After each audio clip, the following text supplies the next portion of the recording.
everyone, and welcome to the 10th episode of Township Tales with Tasha. I am here at Esquimalt Trading with Doug. Hi, Doug. Good morning. How are you doing today? I'm doing well. Best can be expected. I've only had one cup of coffee so far. Oh dear. Well, we'll get this done and you can get on to your second. So thank you for taking the time to meet with me. To start, would you please tell us a little bit about yourself? Well, my name is Doug Scott, and I've lived in Esquimalt since the early 60s. Married, got 3 kids, 1 grandson, going to be 4 in a couple of days. Oh. Yeah, lots of fun. Yeah, no, we've been here for a while. Kids all went to school in Esquimalt. Yeah. Nice. Got 1 daughter still works with us, 1 daughter that works part-time with us, and a son's in construction. Great. Yeah. Yes, your daughter actually fixed one of my rings for me, so Good. I'm glad she works here. So tell us, how has Esquimalt Trading changed over time? We've gotten bigger. When we started, it was originally 1/3 of the store, just a little small shop. We dealt mostly in secondhand stuff. That was in 1974.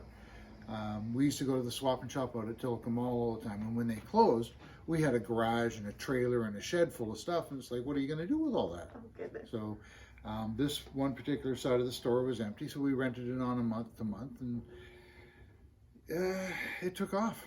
Nice. So yeah, we just kept going, and then in 1976 we applied for a pawnbroker's license and got one, and we've been a pawnbroker since 1976. Wow. So how long has this business actually been in your family? Since 1974. Wow. With Mom and Dad started it, and I've been working here since I was a teenager, and we've just been carrying on ever since. Just keeping it in the family. Yeah, well, I'm a 2nd generation. Daughter will be the 3rd, hopefully. Everything goes well. That's amazing. Yeah. And what is your favorite part about owning this business? It has to be the people in the community, right? Like a lot of our customers now that you meet, you develop friendships with them, and yeah, they're not just customers; they become part of the family to a certain extent. Yeah, for sure. And if I recall correctly, you used to be Santa in the Christmas parade every year. Still am. Before COVID. Yeah, well, COVID was the only exception, but I still did a couple of events around and did some distancing Santas, so that people could still see you. Yeah. And how long did it take you to grow that beard? Normally I start in the beginning of May, about May the 18th, which is right after my wife's and I's anniversary, and I'll grow it through until Christmas Day. Oh, wow. This year I get a little bit of an early start, so. Okay, and what would you say is your favorite thing about our community? It would have to be the sense of community. It's just about everything you need in Esquimalt. Mm-hmm. I mean, no, we don't have a movie theater, but there's pretty much, you want to do some general shopping and that, there's restaurants and there's the plaza, and yeah, just, you don't need a hardware store. There's down on Admiral's Walk, or, they're not part of Esquimalt, but they're close. Right. Everything's pretty handy. I'd say, and that's something I'm learning, because I didn't know that at the beginning when I first started this project. And now looking into it, I'm realizing how many businesses we have available to us if we know where to look. Yeah.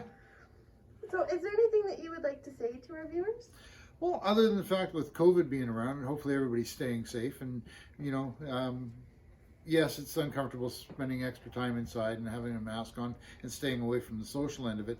But if we do it for a little bit longer and the vaccines kick in, then, maybe we can get things back to a new normal. Wouldn't that be nice? Wouldn't it? I'm looking forward to it. Yeah. So lastly, what local business would you like to nominate next and why?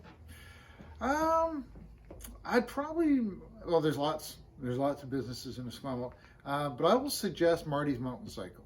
Okay. Marty's Mountain Cycle, because he's been around for a long time as well. He's quite involved with doing riding groups for kids and stuff like that. Oh. And, if a kid was to show up with a flat tire, he'd fix it. Right? He's that kind of guy. Yeah, so I'd suggest Marty. Just one of Esquimalt's little treasures. Yes. Wonderful.